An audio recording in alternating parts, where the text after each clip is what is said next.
Hi, this is Brian Clemen, and this is my page 1 to 62 book review. For question 1, I would say the population in my actual hometown I would have to say 50% would eat at unhealthy places. I say that because we have pretty much half our population is an older generation, and that generation eats a lot healthier, I believe, and than the younger population.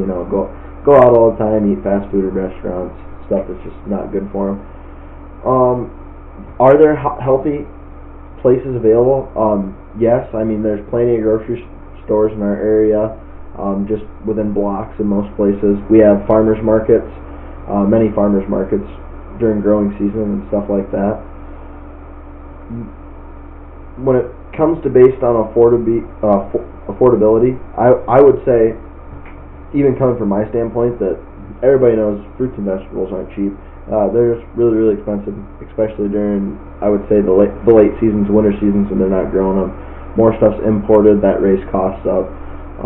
But I mean, if it comes to based off your health, I guess, yeah, maybe you can probably fit some in, but a lot of people can't afford what they actually really, really need, in my opinion. And I would say people aren't as likely as they used to be to buy these healthy foods.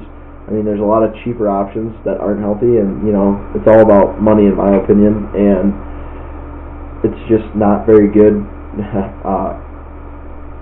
to spend more money than what you have, kind of thing. People look at, well, I'm not going to get full off of this vegetable, but I could buy this for half the price and be full off that, and that's kind of what they go at, even though it is unhealthy for them. I think, for question number 2, if they put a church instead of the greenhouse, I don't know how it would have differed. I mean, there used to be a church there. I mean, religion is one thing, but I don't think the church would help as much as a greenhouse. I mean, a church helps the community with religion and stuff like that, but a greenhouse helps with foods, basic needs of the community just to live off of. I think the greenhouse was a much better option to keep at Greenhouse Alley. In question number 3, the students in the leadership program, they had a problem with I believe they were groundhogs or gophers, and they came in and they ate a bunch of their crop, but what they did in return after they ate the crop, they ended up going back and they replanted some tomatoes and stuff like that, which was really, really cool. They still got a crop. It might not have been the diversity that they wanted, but it's better than having bare soil. Just in regards to the conservation as a broad, there's been a lot of problems over the years. I mean, there's overgrazing, which completely diminishes the populations of plants on the ground. There's droughts taking all the wet season grasses and stuff like that away. There's floods that take some of the dry season stuff away. I mean, just Mother Nature in general has really, really hurt some of our conservation aspects.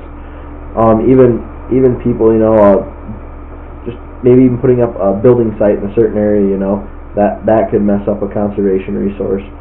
And we overcome these by sometimes making laws.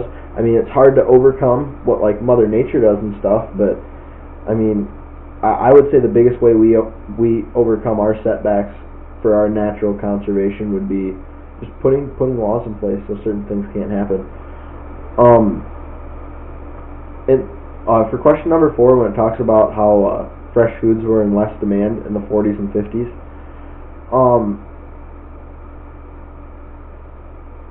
I would have to say that the reason for that would be, I actually have a couple reasons.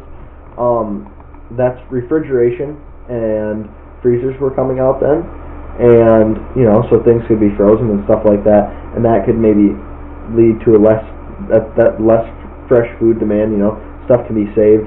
Another reason would be there's a lot more fast food restaurants and stuff like that coming in at that era too, and that kind of kicks back on the fresh food demand too. It was even cheaper then, so I mean that's just kind of how it played out. Some current conveniences that are threatening the managing of natural resources today. What threatens natural resources today? Conveniences.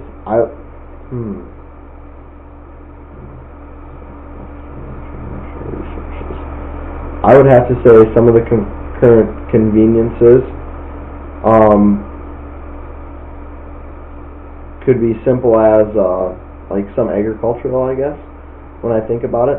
Maybe farming aspects, things such as excess manure spills and stuff like that in rivers and creeks, and that kills off, and that really makes a threat to managing a natural resource and stuff like that.